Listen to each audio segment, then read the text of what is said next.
Bonjour, prenons une pause café-croissant et apprenons ensemble le français. Parlons de la sieste, un sujet parfait pour le week-end. Faire la sieste, c'est dormir un petit peu la journée. On a tous fait la sieste quand on était enfant. Les bébés et les enfants ont besoin de beaucoup dormir, donc ils dorment la nuit et également un peu la journée pour se reposer et continuer ensuite leur journée. En France, les enfants font la sieste à l'école quand ils sont petits, en maternelle. Ils font une sieste en début d'après-midi, pendant environ 1 heure, 1 heure et demie, jusqu'à l'âge de 4-5 ans. Pour rappel, l'école commence vers l'âge de 3 ans en France. À partir de 2 ans et demi, un enfant peut rentrer à l'école.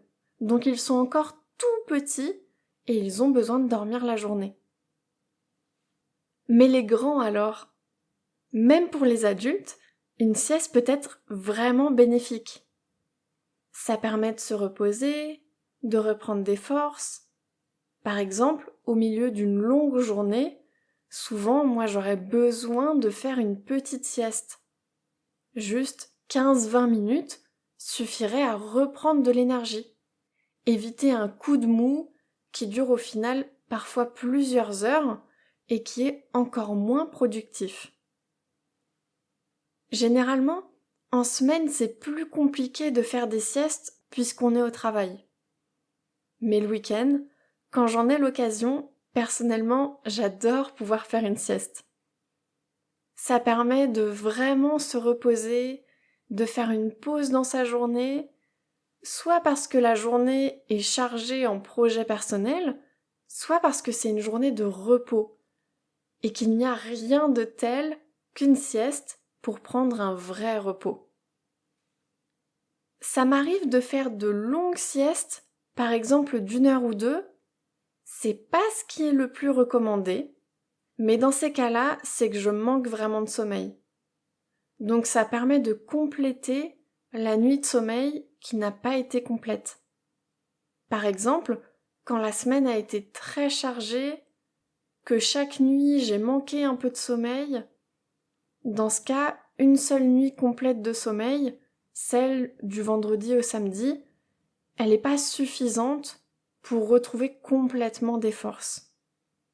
Donc une sieste le samedi ou le dimanche, ça aide vraiment à se sentir reposé, requinqué. Dans certaines cultures, c'est beaucoup plus courant de faire des siestes quand on est adulte. En France, c'est pas trop le cas. Mais personnellement, je défendrais toujours la sieste du dimanche ou une sieste dans le week-end. Même si je n'en fais pas tous les week-ends, parfois c'est nécessaire. Et puis, c'est aussi un petit plaisir. Cette joie de ne rien faire, de pouvoir s'endormir pendant 15, 20 ou 30 minutes sur le canapé, sous un plaid, pendant que je lis un livre. C'est reposant, c'est cosy, c'est confortable. Ça fait du bien au corps et au moral. Est-ce que vous aussi, ça vous arrive de faire des siestes? Répondez-moi sur Threads. Personnellement, je vote pour la sieste du dimanche. C'est tout pour aujourd'hui dans la pause café croissant. Je vous souhaite un très bon week-end et surtout un week-end reposant. À bientôt!